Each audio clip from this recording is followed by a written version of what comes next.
Hello दोस्तों, मेरा नाम है दीपक और हम लोग देख रहे हैं यूपी बोर्ड एग्जामिनेशन 2024 के मोस्ट इम्पॉर्टेंट क्वेश्चन। ठीक है ना।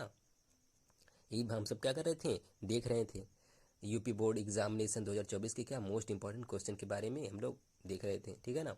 और ये इम्पोर्टेंट क्वेश्चन जो होने वाले हैं आपके हैं कक्षा 10 जीव विज्ञान के होने वाले हैं। ठीक है ना। तो कक्षा 10 जीव विज्ञान का जो पहला आप कह लीजिए या एनसीईआरटी के हिसाब से कह लीजिए तो अध्याय नंबर 5। ठीक है। अध्याय का कौन सा है आपका, अध्याय नंबर 5 है और चैप्टर का नाम है जैव प्रक्रम। ठीक है। और जिसके अंतर्गत हम देखेंगे उत्सर्जन वाला पोर्शन। ठीक है ना। इसके क्या इंपॉर्टेंट क्वेश्चन की हम लोग क्या करेंगे, बात करेंगे। ठीक है। देखिएगा यहाँ पर जो इंपॉर्टेंट क्वेश्चन बताया गया है ना, प्रीवियस ईयर को ध्यान में रखिए और जो क्वेश्चन क्या किए जा सकते हैं, नए क्वेश्चन बन सकते हैं। ठीक है ना। उस हिसाब से क्या किया गया है, बताया गया है कौन कौन से क्वेश्चन है। ठीक है। तो जितने भी क्वेश्चन मैं बताऊंगा उसे आप लोग क्या करिएगा, जरूर से याद करके जाइएगा। तो पहला क्वेश्चन आपके सामने ऐसे रहा।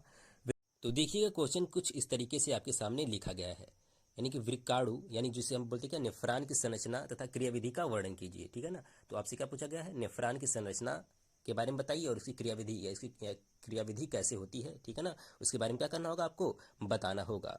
ठीक है। तो चलिए चलते हैं आगे। तो जो हमारा दूसरा क्वेश्चन भाई साहब वो कुछ इस प्रकार से दिया गया है। अपशिष्ट उत्पाद क्या है, इसके निम्नीकरण की विभिन्न विधियों का या उपायों का उल्लेख कीजिए। ठीक है ना।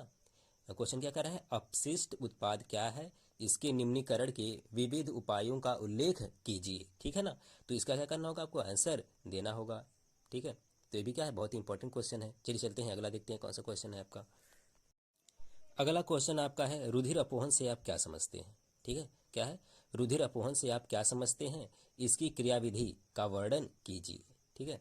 तो आपको बताना होगा रुधिर अपोहन किसे कहते हैं, इसकी क्रियाविधि क्या होती है, इसके बारे में आपको क्या करना होगा, बताना होगा। देखिएगा एनसीईआरटी में इसके बारे में विधिवत पूरा दिया गया है अच्छे तरीके से। ठीक है ना।